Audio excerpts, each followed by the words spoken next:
And we are rolling. And I want to apologize to everyone because I had put the wrong time down.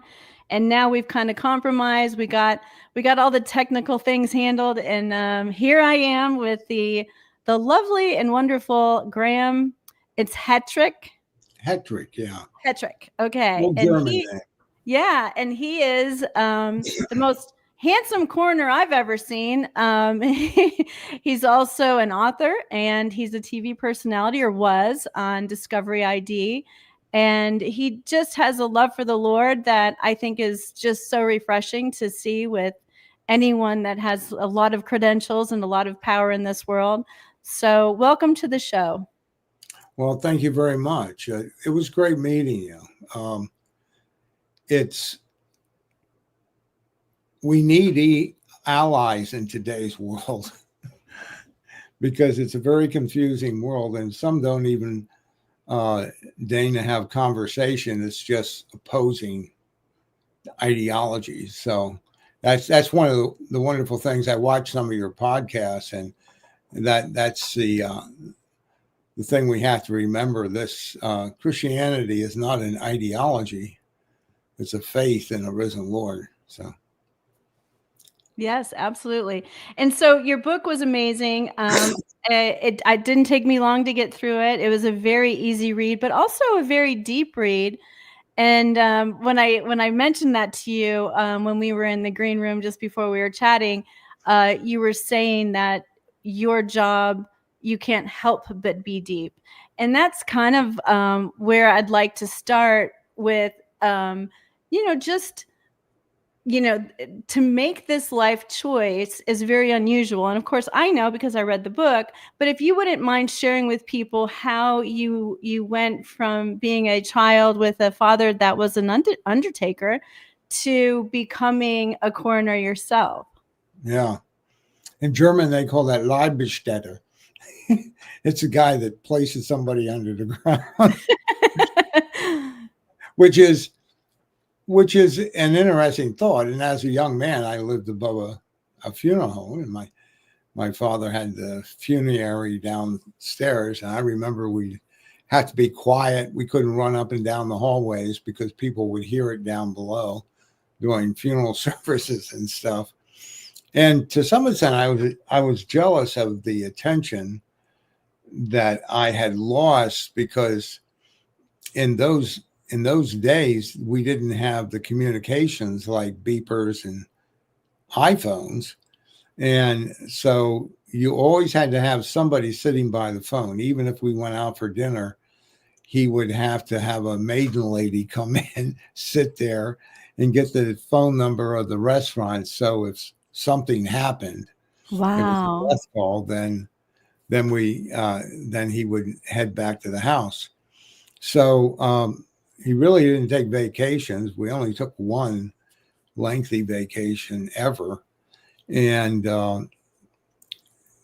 it was it was almost like he was robbing my time. Plus, I didn't understand fully the process that you were taking somebody through a grieving process. Right. Later, when I was in the military, obviously I sort of left early. I quit college. I was brilliant. I I really quit college during Vietnam when you could have a student deferment, but I gave mine up. And then I knew I'd be drafted, so I volunteered in the Army. I ended up in 385th Military Police and then 52nd CID. But a lot of this goes to that knitting of God in your life, that all these crazy things happened to me. Number one, being born above a funeral home. Right. Number two, I go into the military because my father, whom I never doubted loved me, but was a very strict individual and a man of very strong faith, Christian faith. And I just didn't get it at the time. I was a stove toucher. I would touch the stove and see if it was really hot, even though my mother said, don't touch the stove. So with that personality, God knew exactly what to do, and that was, okay, you left home early, you dropped out of college, and we got the Vietnam War going along. So I go into the military, thinking I'd actually go into computers because there was a sign, which sometimes the government exaggerates, because it said choice, not chance. But there were a lot of military policemen dying, and this was in the beginning of the war, that were when embassies were attacked or when they were doing convoy escorts. So they said, no, no, you're going to be an MP, military policeman. So that's what I ended up becoming, and ended up loving the work because, and for everybody out there that is, and I have a psychology degree too, then they tell you you're in trouble, you're ADD. Well, I'm just glad that Einstein didn't have Ritalin in his body. Yeah.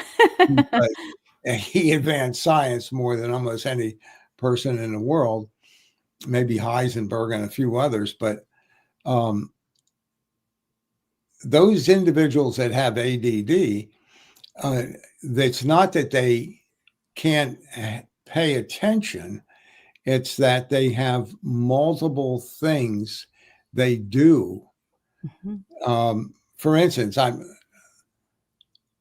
a coroner, but I also like to write. I do poetry. I do sculpting, and part of that was because of being a coroner. I was studied under Elizabeth Gatliff, and she has since passed away. But she was the first to ever do forensic sculpting, where they hand you a skull and you sculpt it and say, "This is what the person looks like."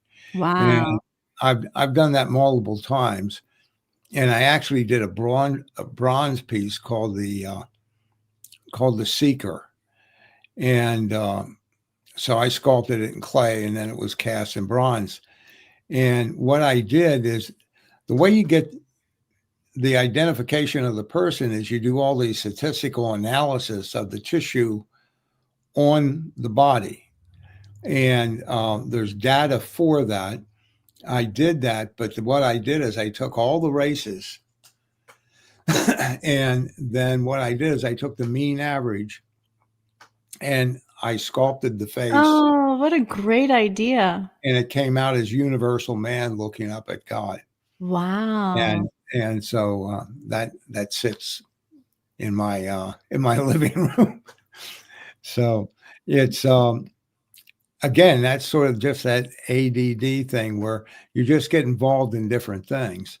And what I found is that when I became a criminal investigator, or let's say a medical legal death investigator, first criminal, then medical legal, because they'd say, let Hetrick do all that stuff because it's on the body. And, his dad's a funeral director, so he's used to that. And I actually became a medical legal death investigator before it was a subsection in the American Academy of Forensic Science. So I got very involved in that.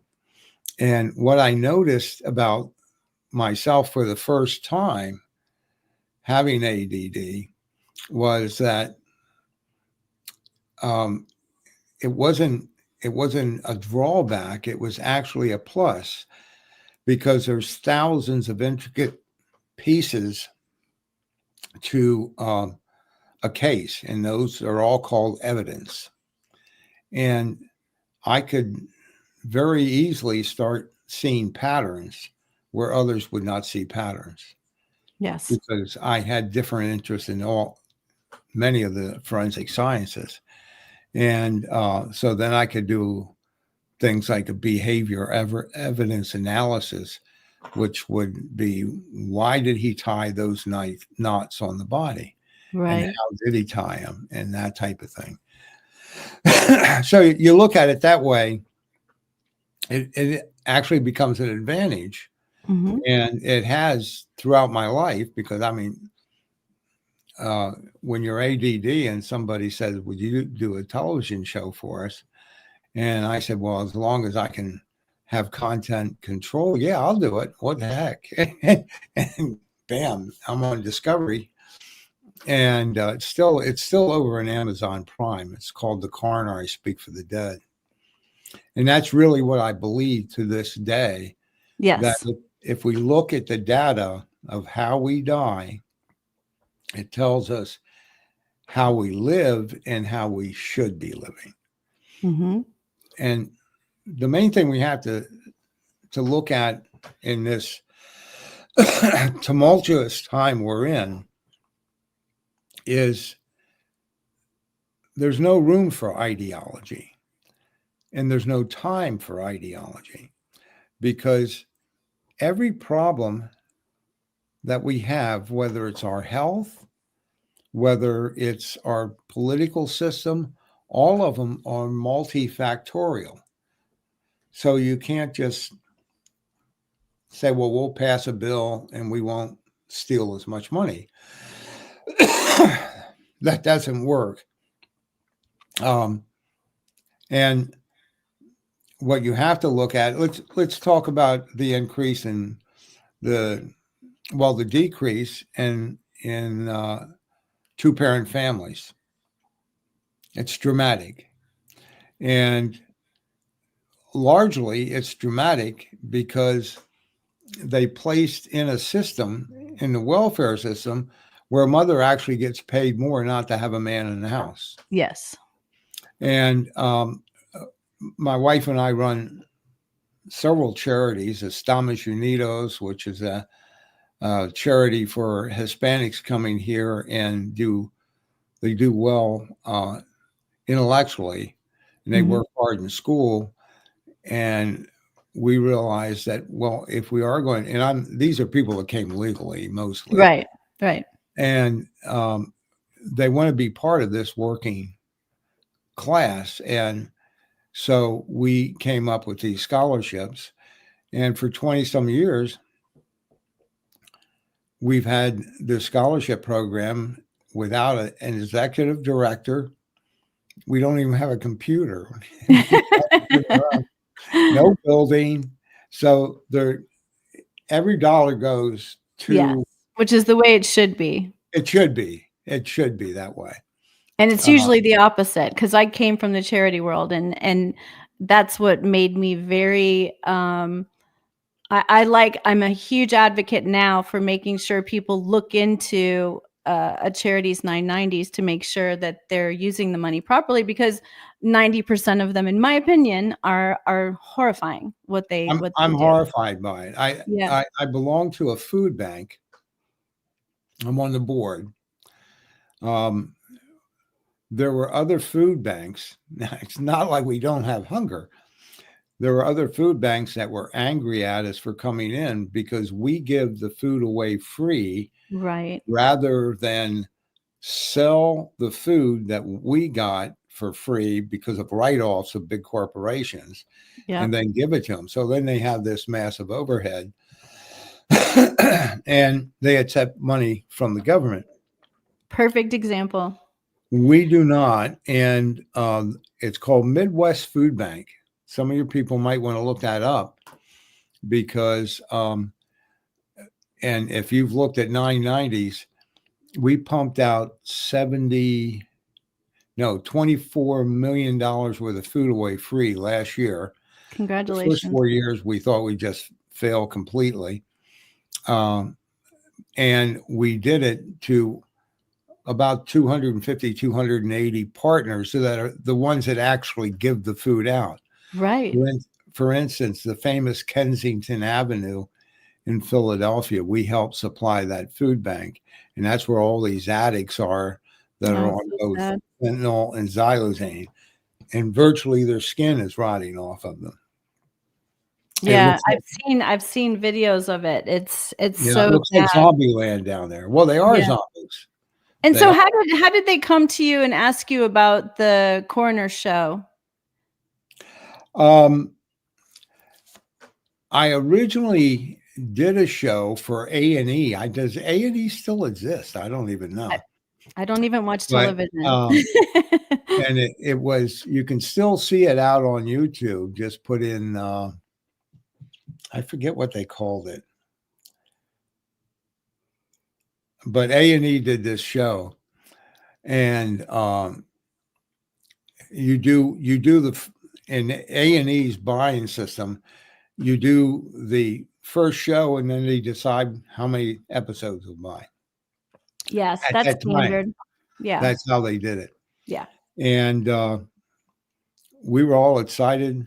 The people that watched it and were the decision makers were all excited. Well, within about a month and a half, the decision makers were gone because new buyers of A&E were in, and Um, they replaced that show with a truck driver that was trying to be a country western singer or something. And and I actually laughed because I was uncomfortable with the type of show we were doing, mainly because it wanted to do too much live stuff, almost like Cops. right. And I don't like that. Every one of the shows that went on Discovery, I held out for. We have to interview the survivors, Right. see how they feel about it. And Yes. in many cases, it was very therapeutic to the families. I bet it would be cathartic in a lot of ways. Yes. Yeah, their story was finally told. Yeah, and it's a good distraction when you're grieving to have something like that, like some sort of project. So I could see that too. But if they didn't want to do it, we didn't write the script. That's awesome. And we, because what I wanted to accomplish with that show, the Coroner Speak for the Dead, was to show the impact of homicide and the impact on families into years in many times. And I think it really came off that way. It was very good. Again, they had at the end of the third season, they had new owners or people come in. They changed their offices and everything else. Right. So they wanted to have something new, and I was fine with that because I had another project that Howard Taskin from out in Los Angeles. Actually, his mother lives here in Harrisburg, and we have about probably 50, 60 hours. Once editing's over, it's not that much, but of a concept. I was giving a talk to the American Academy of Medical Researchers, and I said we don't have a fentanyl problem. That's not it. Fentanyl's a tool, just like alcohol's a tool and porn's a tool. What we have is an addiction problem. Right. And when you look at it from that angle, then you realize that just coming up with drugs that like methadone, buprenorphine, Suboxone, and you give them those drugs, it might keep them away for a bit, but you haven't changed the person. Yes. You haven't loved the person. You haven't sat down and say, tell me about your life. What are you guys doing here? I work with addicts a lot on that level. And in a facility, it's called Bethesda Mission, where you have to be clean to stay in there. And they don't want you on the therapeutic drugs. And sometimes, like Suboxone, it's harder to get off the therapeutic drug, even though psychotropically it's not as bad. Right. As it is to get off the fentanyl. So I look at everything on the concept, as you know in the book. If you have a concept of body, mind, and spirit, or body, mind, spirit, and soul, Yep. and an afterlife, we can all have a discussion. It probably be next month. I'll have a Swami here at my house to stay overnight and walk on the farm and stuff like that. And he knows I'm a Christian. And we have an open dialogue all the time. I respect the way he's given his life to charity and to feeding people and all these other things. Mm-hmm. Wonderful. Yeah. But he also knows that I'm a Nicene Creed guy. It's all in the Father, Son, Holy Spirit, and the risen Christ. And so he respects my dialogue. And actually, I've had I was a Christian representative on a committee of Hindus and Jews and everything else where we would sit around and talk and love each other Of because we're all course. seeking Christ. Yeah. That's so Excuse cool. me. No worries. There's pollen here. So, the more I looked at the way we were dying and the increase in the uselessness of life, the destruction of health within America, Mm-hmm. The life expectancy going backward for young men. They will not live as long as my generation. Right. And then you start to look at the complexities. Remember, I said it's not one issue. The issues are love of money, eating natural foods, and not manufacturing processed foods. Yes. So in my book, which talks about my walk with God, it also says, yeah, you have to get back to where we were. Right. When I was born, you get a tetanus shot. If you read JFK Jr. and Dr. Mm-hmm. Hooker's book, Yep. Vax, No Vax, every mother should read that book I agree. before they go to their pediatrician. Because today, if you would actually follow the full schedule from childbirth to 18, you take like 71 different shots. Yeah, it's crazy. It's crazy.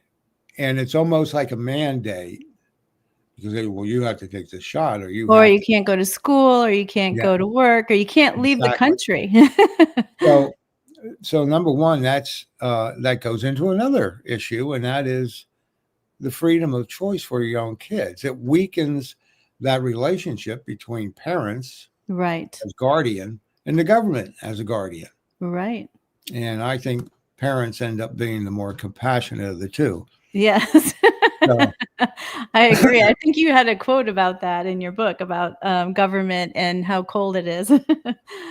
Oh yeah, that was someone else's quote, but it was a good one. That was a C.K. Chesterton. Yes. And he was a Catholic writer, and he said the government dispenses mercy as coldly as it does justice. Yes. And if you see these people sitting there waiting for one welfare check or a government ID or holding a card in the Social Security office like this for hours, it proves it right there. 100% it just proves it right there. And besides, real giving is when the person knows you haven't stolen the money from the worker and then you sort of reapply it to who you want to, distribution of wealth in a different way. Yes. But you do it because you care. Yes. And my wife, we have a lot of homeless in Harrisburg, Pennsylvania. And one was there at one of the traffic lights.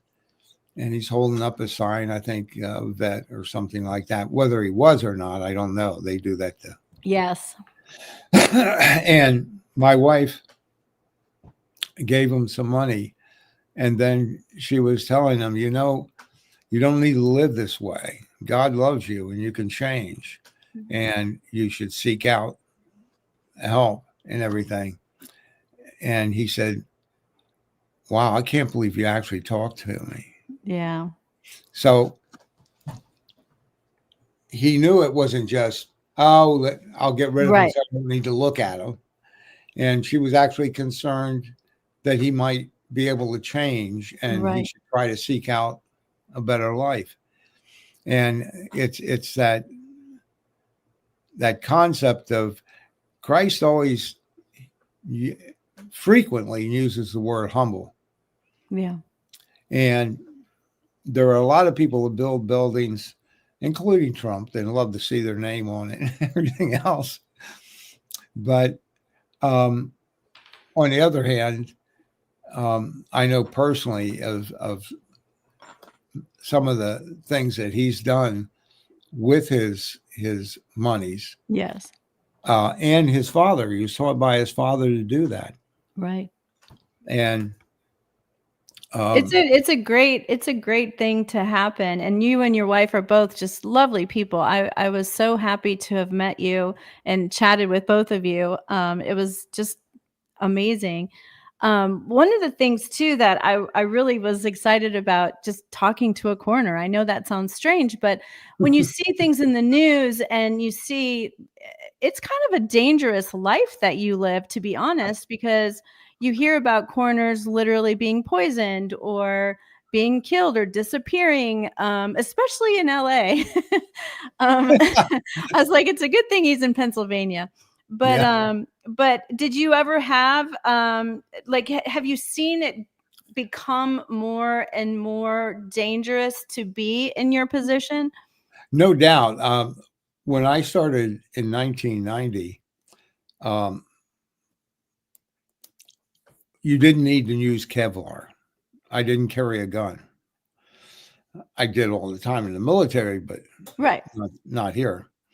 And then things just started to go downhill as far as ethic and violence and divisions, and they're manufactured divisions. Oh, Uh, 100%, 100%. and so now our people wear Kevlar. We carry guns. We have to qualify tactically. And you just never know when one of these scenes blows up, Right. or because I would say our conclusion at autopsy is homicide, and somebody in the family or friends are angry at that, but that's what it was scientifically. That's what it came to. You have to worry about death threats and that sort of stuff every once in a while. Right. Do you ever play armchair coroner? like for instance, like you hear about like Whitney Houston dying in a bathtub, or Andrew Breitbart, having I forget what it was, a heart attack out of nowhere or something on the streets. Do you? Yeah, they said he had a heart attack is a very general term. Right. And I never saw that autopsy report. I did see Epstein's autopsy report. Oh, so And that's another one I was going to ask about too, because the coroner obviously said it was a homicide, and then now they're saying that it wasn't. They're Bonjingo or I don't well, know how to say his name, and Patel are saying it wasn't. It was I was stunned at that the other day yeah, when he said no, he thinks he hung himself. yeah. And I'll take the word of Dr. Michael Bodden. I'm a lay coroner. I work with a forensic pathologist. Mm-hmm. Have for 29 years, and I'm both administrator and investigator Right. because I have deputies to control. I have toxicology panels and stuff I have to make sure are done and everything else. But he gave a brilliant Zoom talk we had together, and um, he showed the ligatures and the wounds, and they are not consistent with passive hanging. So They that's are so not. interesting, because I started looking into it, and that was one of the questions I was going to ask you. That apparently, when somebody actually when they manipulate the choking, opposed to something, that the bones bend in different ways or something. Well, you have your thyroid cartilage here, and what we look for on a scene when it's a passive hanging is how this line along here goes. Mhm. If they start to slowly go down, then that line of the ligature is going to be there.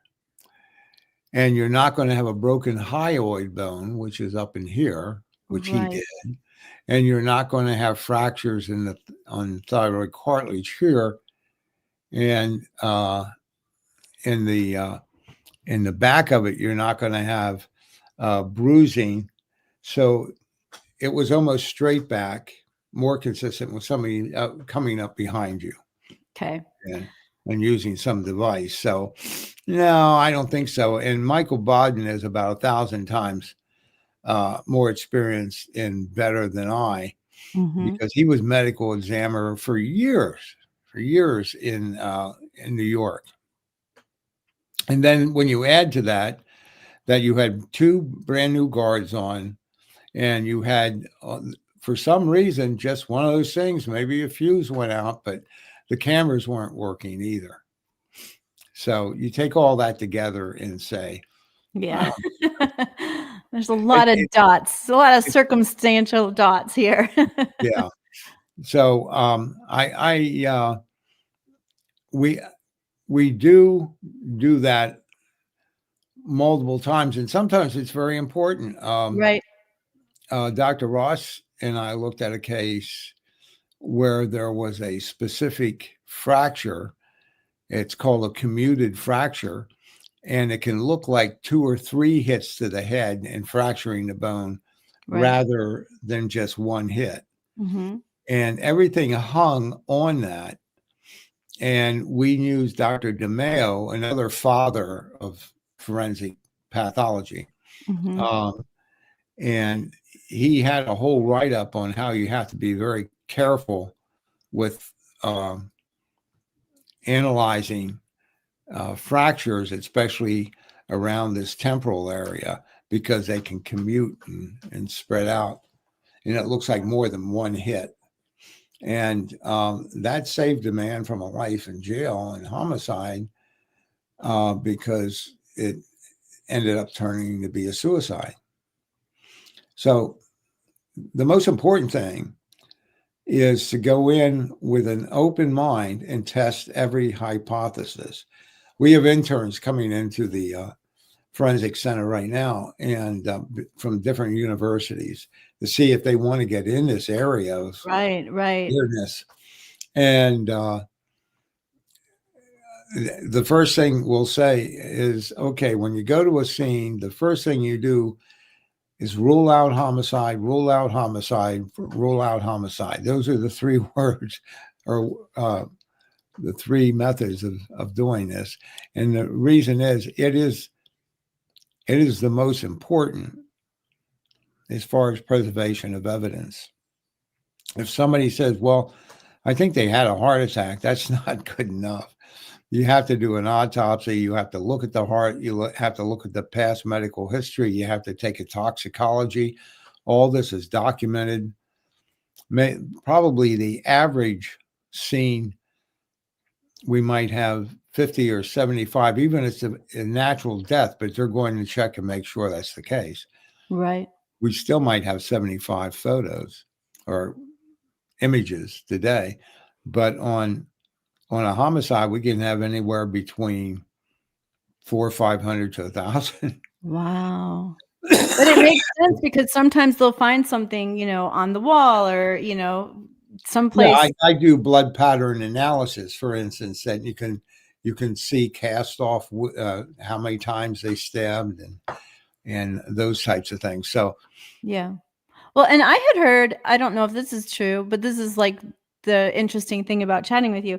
That like somebody was saying that there was a certain person that they did not think was killed, and the reason they didn't think they were killed is because they were only shot once, rather than like if it's like a domestic dispute or some sort of thing that they shoot multiple times or they stab multiple times. Is that true? Like the passion like thing? we just had one of those recently. Yeah, the people just go off the rails.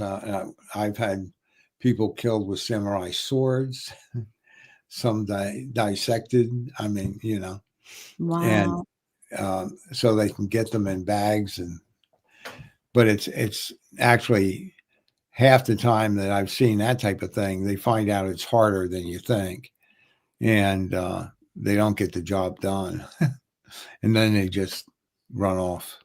That's crazy. So, And so I have like a whole bunch of questions for you. One of them was like something that you said in the book that I thought was fascinating. You said death and grief sometimes create a fear of love, and was right. wondering if you would expound on that. I thought that was really a deep and interesting conversation to have. Yeah.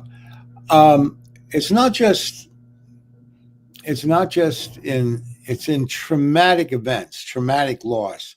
You can take Elizabeth Kubler-Ross, who is one of the most famous of the people looking at the stages of grief, and you can see this traumatic loss and how you can get back to reorganizing your life.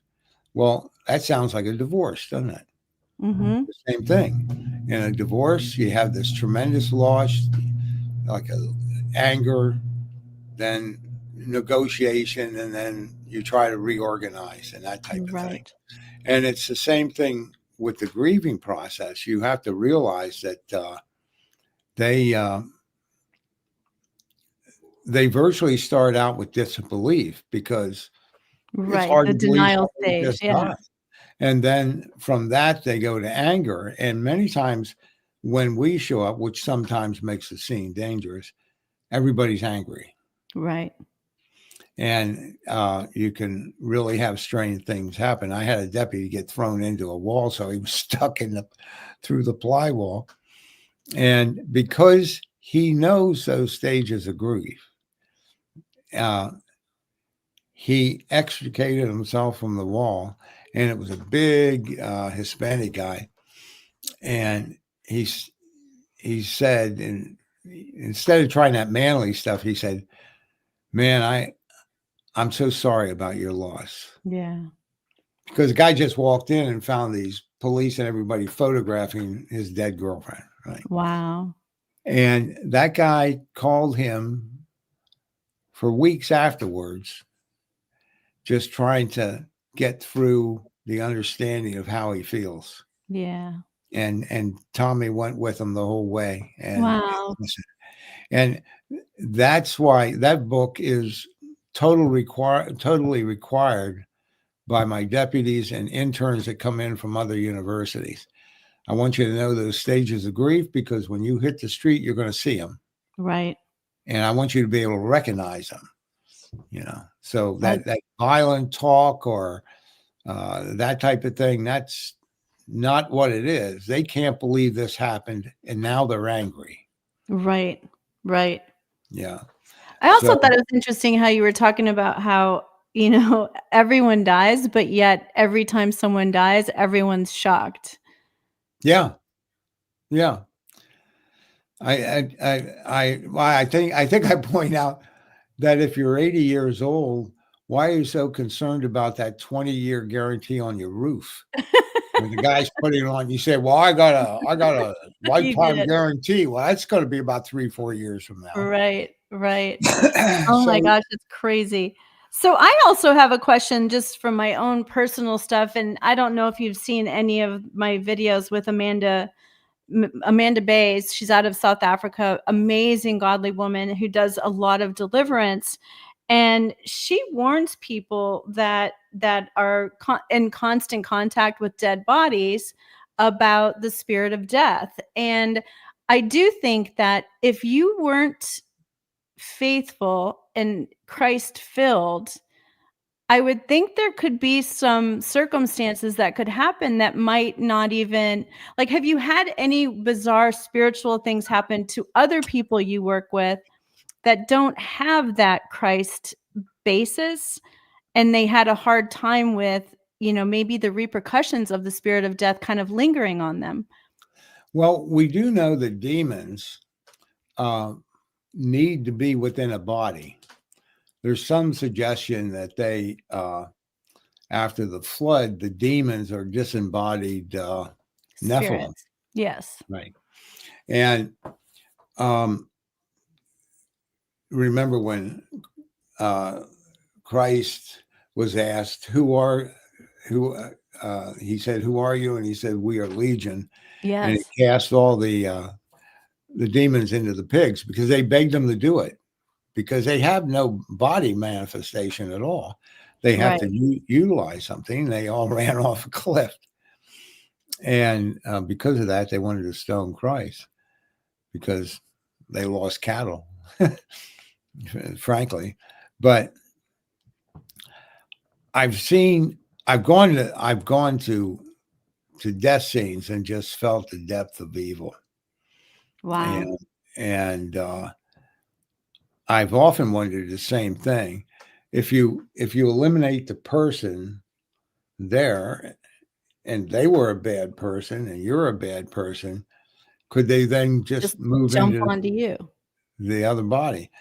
Who knows the mind of God? But when you look at the different instances with Christ and know about disembodiment Mhm. and how they seek out the body, Right. because that's where they can. It's an abode for them because Right. they cannot be their own human or physical existence. Right. And you think about powers and principalities are a lot they're very territorial based in a lot of cases. Very Um, much so. Yeah. and so, how do you or do you even think about, praying over your forensic space or operating room or, whatever what do you guys call it? Oh, it's the autopsy room or OR. Okay. Yeah. Okay. But well, I know it. I know at times. I don't think it. I think when someone's dead, they no longer. There's a spirit out somewhere looking for a new house. Right. Is exactly what happens. um, you can feel the spirit of evil when you have laid out multiple cases, and all of them are from the darkness of the world we're living in right now. Yeah. Couple drug deaths over here, and you can see how life just decimated them Mhm. and brought them down to that state where they're slowly killing themselves. Then you can see violent crime with over 20 stab wounds, that type of thing. And then you can see people that just have had no meaning in their life. So consequently, they've never taken care of themselves because they don't think they're worth being taken care of. Right. Don't. They see themselves as a bean can, not a beautiful vase or something like that. Right. And unfortunately, that's It is, it's very sad, and when you think about what a divine creature a human is, and how yeah, fearfully and wonderfully made they are, yeah, it is absolutely heartbreaking, and all it is like you said, it is a belief. Somebody convinced them somewhere along the way that they're worthless, sometimes because of the choices they've made or the sins they have. But I do love for, there to be hope at all times, no matter what. You can always do a U-turn and begin to purify yourself. And so I love that your wife, spoke to the homeless person. You don't know how that affected that person. You really don't. right. She knew she wanted to know something about his life. You know, Yeah. and it's just that's different than giving $5 to the guy. Amen. You know, and Amen. telling him about possibilities of help and all that other thing. And it's the same thing with the sterile concept of just giving addicts another alternative, less Exactly. deadly for the drugs. It's very profitable, uh, these programs, and you don't need to put the sweat, tears, love, and hugs and all the Yeah. other things. I'm always going down. There was a great priest that wrote a book, Awareness, Father DeMello. I read it quite some time ago, but I loved it because he said, the yuppies led this book, I'm okay, you're okay. He said, but the truth is, I'm an ass and you're an ass. And if we realize that, Amen. we're walking right with them. We still have our same problems. Nobody, like Christ said when the guy said, "I follow the 10 Commandments and I do all these things," he said, "I'm a good man." He said, "No man's good. No man's good." And that's the truth. So I remember that all the time, that I'm not above anybody else. Keeps you humble. I could be on that street corner. Yeah. Well, and Yeah. that's the other thing, like, when I think about all of the women that I've interviewed for, the satanic ritual abuse or different things like that, I wonder too, like, do you ever have somebody that comes to you that you suspect this could be some sort of ritual or some sort of, Well, um I've seen rituals. I've where they actually had an altar and stuff like that. where you had to go clean it up or you had to uh, go do the examination? yes, and in this particular incident, it was a mother who killed her own child, and It's very normal, um, unfortunately. I I was listening to her while she was sitting inside the police car, and she was saying, "They told me to do it. They told me to do it." Now, nobody paid attention to that, but because of being brought up in a Christian, I certainly was thinking of that very seriously. You say, at that time, from what the scene looked like, she was in total possession of this bad spirits. So sad. It is So a sad. spiritual warfare. Paul's not kidding when he says it's powers and It principalities really, I unseen. mean, it really is, and you're on the front lines of it.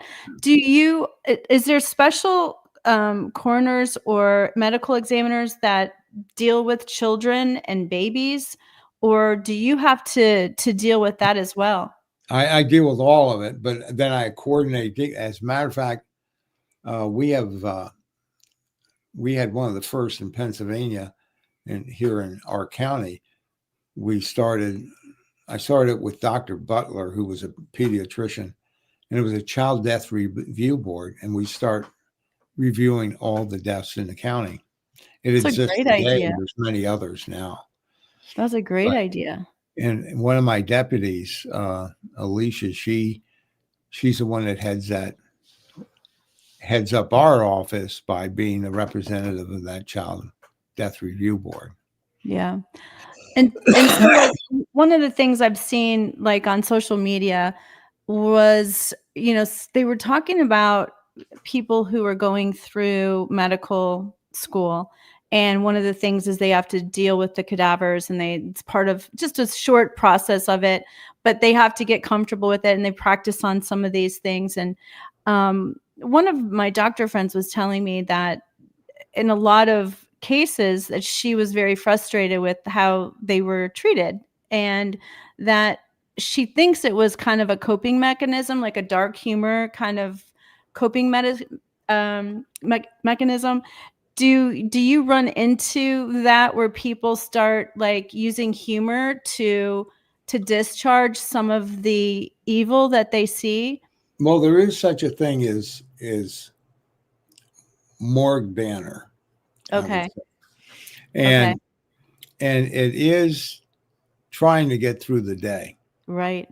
Um, it doesn't matter if you're working on a body that has been decomposing for 3 weeks out in Oh August. gosh, I can't even imagine the smell.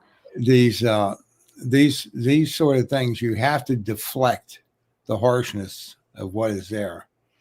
But um, in that one chapter where I wrote where um, I told my wife that the day in the autopsy room turned into a religious painting. Remember, Dr. Yes. Ross was holding up the Yeah. baby, and Yes. everybody became silent. Everybody got really quiet. Yeah. Yeah. Oh, I mean, it was silent. I can't. It is an event I'll never So forget. tell that story. Go ahead and just start from the beginning, because that is, a very profound part of the book. Well, I was working on one end of the operatory, and Dr. Ross was working on the other. We had a case of a woman who was full term, had claimed that she had been punched in the stomach area by the police, which turned out not to be true. But we had to find out medically, with medical legal certainty, that that wasn't true, that she had no trauma that would cause the child to die. And it was ready to come, it was full term. And so when I'm in that room, it's not like people think. There are people yelling out different weights for liver and spleen and heart and all from these different. We had about 5 tables going. Right. And Dr. Ross was down at the other end. He decided, I'll do a cesarean and take the child out first and solve that problem. Was the child, I don't want to say fetus, the child, right, was injured in any scuffle at all. And then there were other guys who were talking about the scene or their pension at the police department or, right. their F-150 or all this other stuff. Sure. Because they're there just in case we want to ask questions about the scene or what they did and just instantly I'm working on a microscope on the other end looking at a bullet hole, and it's like on wheels. I can go over and get big close-up documentation of it, and just like that, everything was quiet, from like a stockyard trading where they in the stock where they trade, and it's all everybody's yelling out everything to complete quiet. And I told my wife, I don't know whether it was half a second, 15 seconds, Right. Time or stopped. 3 minutes. I can't tell you, but everything stopped, even their motion like that, because everybody was looking like you do in one of these paintings. Yep. And they were looking at Ross and his blue rubber gloved hand holding up a full grown child. Poor baby. And dead, yes, but nevertheless, it was a human. Right. Now, we kill about 2 million a year through abortion. Right. Right. But this one was there, and everybody knows. It's like C.S. Lewis. There was a reverence. Universal moral law. And there was a reverence from the atheists, from the Jew, from the Gentiles that there was in there, the guys that have never thought about spirituality, right. Guys and gals. And everybody was stopped. And then when this overcoming feeling started to go out of the room, then people just started looking around and, well, what do you think of the baseball game or something? To deflect. Yes. So like I was saying, like to discharge that heavy feeling that, this is a great loss. This isn't this is a very great loss. Every time there's a loss of a life, it's sad how calloused people have become, Well, from a scientific level, you actually do have another person in the womb. It isn't the mother. Right. Because the DNA is unique to that individual, not the mother's DNA. Yes. The combination that makes a brand new DNA singular to that individual. Yes. So as soon as that happens, it's only going to grow up to be a person, not a squirrel, not a deer. It's going to grow up to be a person. So from a it doesn't grow up to be tissue. It's human. Yeah. It's human. Yeah. And even that in that very early zygote stage. Yeah. It's a human being. Now, Amen. Yeah, I see validity in the struggle when it's the life of the mother if the baby comes, because the mother may have 2 other kids. Right. That's such a tough one. I get what you're saying. Yeah. That's never a pleasant experience. No. But on the other hand, we use it as a form of Number one, I just think like contraceptive. It's Right. just another way of contraception. Which And which is what they even advertise actually at, like, Planned Parenthood or things. I mean, they really do. It's very horrible. yeah, And so I had one more question, and then I had, Kathy, the moderator, had a question for you too. Um, when you think about the pineal gland, and it's supposedly like the place where there's kind of this window to the soul, it's a place where our dreams are, etc. As a coroner, do you have any insight to that gland, or anything that you learned over the years, or anything to share from that piece? I don't know why, but something told me to ask you about this. I think it is important. I think there, and it comes in the area of this fantastic construction of the brain and the hypothalamus and the frontal lobes and all these other things.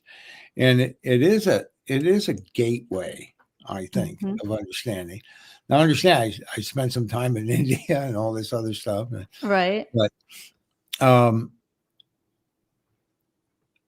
I'll give you an example.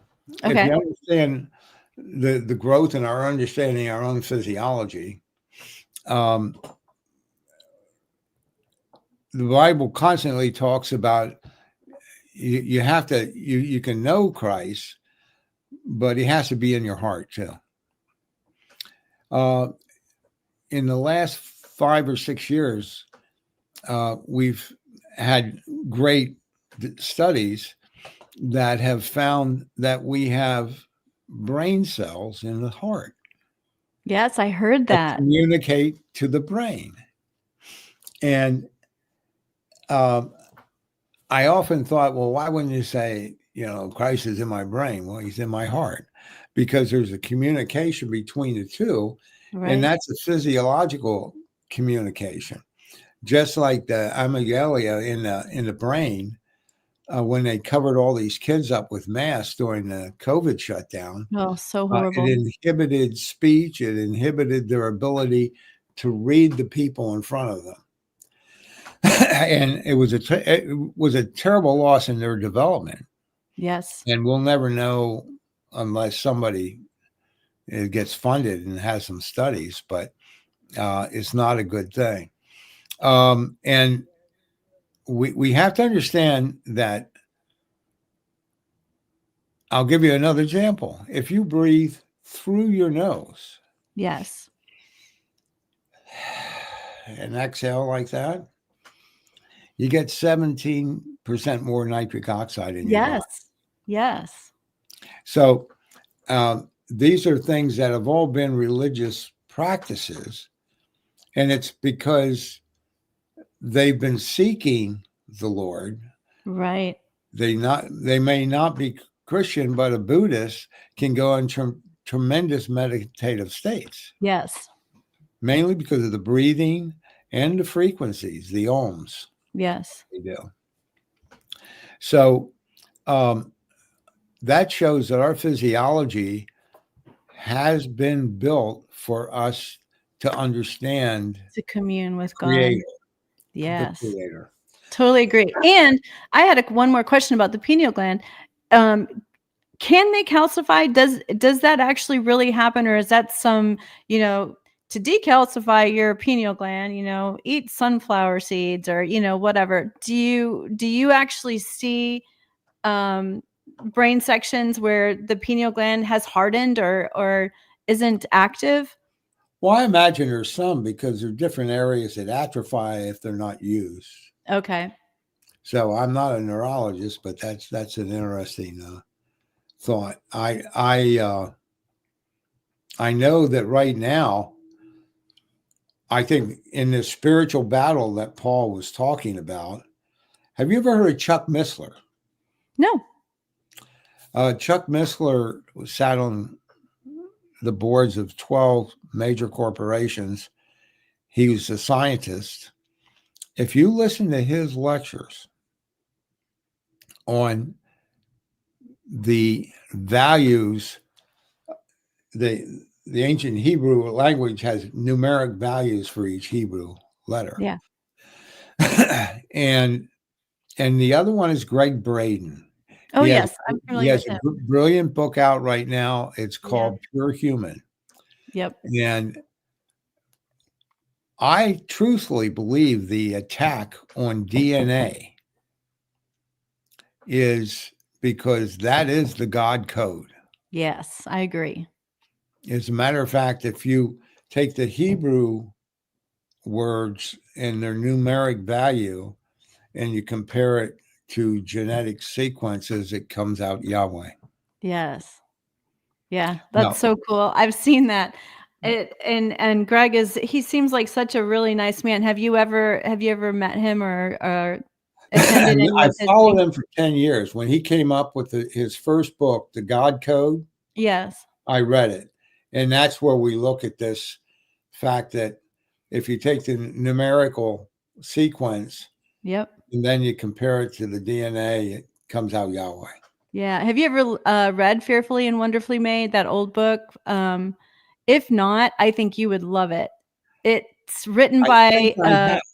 okay, it was written by a doctor who worked with leprosy patients, I think, way back in the day, and it just is It's a not a new book. no, it's an old book, and it Yeah. was seriously one of my favorite books I ever read. It gave me a lot of reverence for just being alive and being human and how divine we really are. We get impressed with quantum computers, but I mean, basically, we trump those. If We you just want to talk about the cosmic chemistry and intelligent design, Chuck Missler, who is a okay. scientist, I'm gonna write it down. Missler. I think it's called Kiona House. You can Okay. get all his information. But I started to follow John Lennox way back. Do God and Science Mix? Oh, I love that. John Lennox. He's just a fat little leprechaun mathematician, one of the world famous mathematicians from Oxford. Awesome. But listen to his debates and lectures with Okay. atheists and Yeah. theists and everything else. Yeah. But it is brilliant. He's had many books since that time. And a short thing on health before I leave, I want to tell people the direction where the Department of Health is going right now is the only way we're going to stop killing our population. Stay away from seed oils and processed foods. Amen. Use natural foods like olive oil, coconut oil, butters. Mhm. Um, don't go for the low fat because your brain needs the fat. Needs Your fat. hormones are directed by fat. So eat like we did for the last 200,000 years. Stay away from processed foods, but also carbohydrates. One of the best books you can ever get is called Medicological, written by Dr. Lustig, Lustig. And it'll tell you how harmful carbohydrates and sugars are. But then when you add everything else they put in the processed foods, but even so, wheat breads and everything are not made like they're made in Europe. Right. I get einkorn bread from the West Coast, and I Yeah. grind my own. I make my own bread because I agree with you. Yeah, they don't even use um, a generational yeast here like they do. You can go to Italy and stay in Florence for 2 weeks and come back and lose weight, and you've Right. eaten like crazy It's the good because carbs, yeah. yeah, and they don't have the dyes over there. They don't have as much genetic Pesticides. modification. Yep. Everything. It's crazy. So Kathy also read your book, and she was the one that had suggested that I reach out to you. And she said, "What has changed since you have written the book? I'm sure it was cathartic. Is writing something that you plan on doing more of, or is it just a one-off project?" Well, Dr. Fury and I are actually going to Collaborate. start sort of like a textbook. When there's a death at a scene, it's a totally different scene than a robbery or something like that. And so I just finished the forward of this book and how we're going to do it. But the thing is, you don't know when you're rolling to a scene somewhere and you got the address and everything else, you get on. It could be a suicide, a homicide, an accidental, a natural death. You don't know. But you have so many people in place there. You have the ID guys, the CID guys, the detectives, probably somebody from the DA's office, and they're considering what is evidence, what is not evidence, and how is it interrelated, right? Right. Well,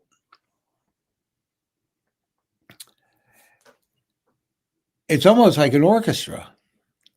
So in the foreword, I'm comparing it to an orchestra because the intention of the book I'm writing now is even though you're an ID guy and you're a street cop and you're a detective, we all have to know the components of this orchestra we got here. Right. And so the cello person has to understand what the flutes do and the oboes do and, cellos. So you have to look at it as a group that follows a conductor Right. that then has before him the music, which is the forensic process. Mm-hmm. And so we're writing a book that is just a quick book about death scenes, Got it. why they're different, why the music is different, how you have to look at this and look at that and understand this and understand that. If it turns out to be a natural death, fine. If it turns out to be an accidental death, fine. But you have to know how the orchestra is playing. Right. And so Dr. Fury and we're an odd couple because I brought Rob from and I got some kickback from Christians because he's my editor, he's a friend, but Right. he's intellectually honest, Right. but he's not where I am on the faith line. Right.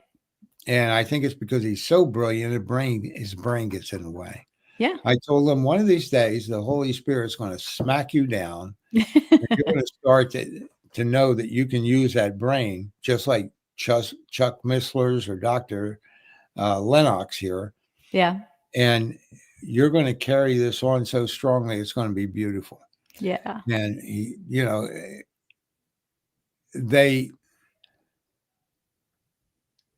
I think really I brought him from atheist to agnostic. Yeah. Well, there you go. Whoop, whoop.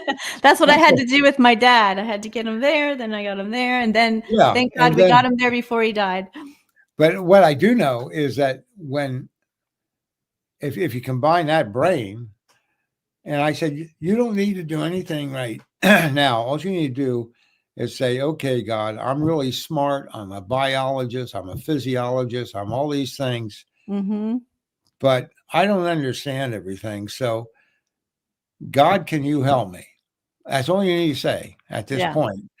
And then that means you're knocking. You're knocking at the door. And when that happens, the Lord will provide the Holy Spirit so that you'll find the right things. Sure. And it'll lead it to it because if you start listening to Dr. Lennox, any of the people that subscribe to you, tell them to get onto Lennox because he's so joyful in knowing that we are created and proving it. Yeah. Isn't that awesome? Isn't that awesome? I love that. Well, thank you so much for coming. And please tell your beautiful Esmeralda that I said thank you for sharing you and giving us some time. If you could just tell people, where they could find you or anything that you have going on. I know you said that you're considering starting a YouTube channel or a podcast. We would love to support you. So just let everyone know what your plans are. Well, you can get the book. I think I have something in there on where you can contact me at the Yes. end. Yes, in the book, you And do have a place. You even yeah, have an email too. and that gives the creds and stuff like that. But when I was doing the show, I had 5,000 to 6,000 followers on Instagram and stuff like that routinely, and the show was doing around 800,000 to, I think my highest show was a 1,000,000 too, or something like Wow, that. that's But incredible. the bottom line is that I think I want to have a conversation like you. You Yeah. just see this around you and you say, somebody's got to speak up. And that's what a Yeah. lot of us uh, do. Yeah. I was much more on YouTube at that time. Right. Well, it's time to get back. Will you put it under your name? Will it be under Graham, or will you do like an actual show name, or do you not I know yet? think I'm going to do it through the nonprofit called the Coroner Cares, Okay, good. Good. which All is right. that's going to support real health Yeah. research. I love it. Real health research. I love it. I just wanted to read this aloud before you left because I like ending on a good note. I was hooked on opiates for 12 years, then put on Suboxone. Did I say that correctly? Yes. For 7 until I went to Deliverance and had those spirits cast out of me. I was not able to get clean. She had one more here. I was miraculously delivered. When spirits were cast out of me, I did not even have diarrhea or any withdrawals whatsoever. Awesome. I've been on fire for Jesus and clean for 7 years now. Man, that's awesome. Listen, whenever I walk in and talk to new addicts at Bethesda Mission, I say, "Who was the first drug pusher?" They look at me and sometimes swear. Sometimes they say, "What are you talking about?" I said, "The first drug pusher was God. He gave you dopamine, Yeah. but he knows how to use it. Use it. Yes. And you want to abuse it by going outside the source. But dopamine, every time you do a to-do list and you get things right and you get all these things done, you feel really good about it. That's dopamine. Yep. He created it for a mother so she could endure all that child caring. Yep. And he created it for a purpose, and the purpose is not to lose your life by abusing it from an outside source. Yes. And once they figure that out, it's not the dopamine that's the bad guy. You're using it wrong. Yeah. You know what I'm addicted to? Piloerection. I just found out that's the proper name for goosebumps. And Yeah. whenever I'm taking good care of myself, it doesn't matter if I'm, making my bread or doing a green drink or taking time to journal, I get chills. Like just now, I just got them again I literally feel like that's when you're present. And you talk a lot about this in your book, being present in the now. And like with the spirit, like I just feel the spirit with me and I absolutely love it. And so it was wonderful chatting with you. Thank you for all of your information. I would love to have you back again when you launch your show so we can let people know where you are and what you're doing and what your show vision's going to be and we can get you started off with some followers. That's awesome. That's awesome. I might All right. call you for some advice. Yes, and that too. And yes. So thank you, everyone. I'm going to go ahead and end the stream. Hold on one second, Graham, before you go. And thank you, everybody. Have a